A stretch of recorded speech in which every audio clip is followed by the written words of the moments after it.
Kama unatafuta ujauzito, hakikisha unaweka sawa haya maeneo makuu matatu.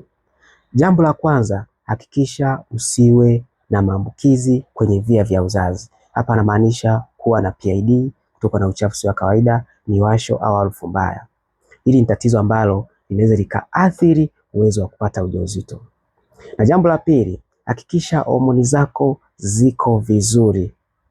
Maana yake hakikisha mzunguko wako wa hedhi uwe sawa, lakini pia kama uliwahi kutumia njia yoyote ya uzazi wa mpango, hakikisha unafanya detox.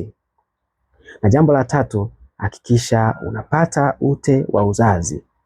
Ikiwa unapata ute wa uzazi, huwa inaashiria kwamba una uwezo wa kupevusha mayai na una chance kubwa sana ya kupata ujauzito. Kwa hiyo hakikisha unaweka sawa haya mambo makuu matatu na utaweza kupata ujauzito. Ikiwa umetafuta ujauzito kwa muda mrefu bila mafanikio, inayo program maalum ambayo imesaidia wanawake wengi sana na wameweza kupata ujauzito. Unaweza ukachukua namba kwenye profile tukawasiliana, lakini pia usisahau kulike na kushare video hii.